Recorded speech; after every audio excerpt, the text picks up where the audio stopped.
орон сууцны хэдэн хувь нь гэр бүлийн хэрэгцээнд байгаа орон сууцны борлуулалт орлого болж байна. Хэдэн хувь нь олон давтамжтайгаар худалдаж аваад буцаад зараад ашиг олоод явж гин гэдэг асуултыг их олон гишүүд асуугаад сая хамгийн сүүлд нь ийм бүртгэл байхгүй гэж хариулт сонслоо.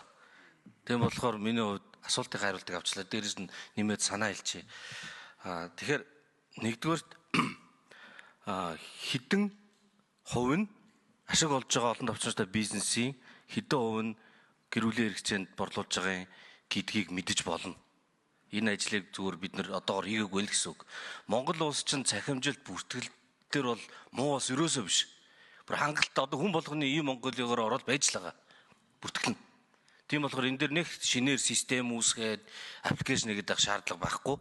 Энэ хүрээнд энэ асуудлыг хүрээнд ингээд ажлын хэсэг гараад явах юм бол энэ бүртгэлээ ялгаж гаргах шаардлага бол байна.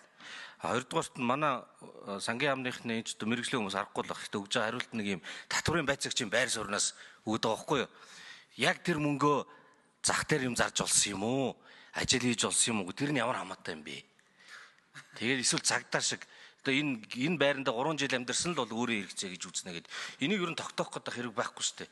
Ерөнхий зургаар бодлогоор бид нар хармаар Монгол улс ойролцоогоор тал нь дид үст толбогцсон орон сууцнд амьдарч байгаа. Хүн амын. Өөрөөр хэлбэл хүний анхдагч суур хэрэгцээ хангагдаагүй байна.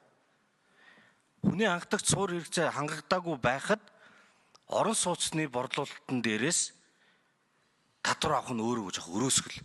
Хүн ажил хийн, цалин авна уу, 8 хийн үү?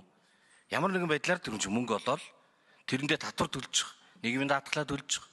Бүгдийг төлж байгаа. Тэгээд тэр мөнгөөр анхдагч хэрэгцээг хангаж байгаа байхгүй. Тэр нэг ширхэг байр авахад 6 сая төгрөг хүртэл дэмжлэг өгж байгаа биш. Төлөх татвараас нь багасгаж байгаа.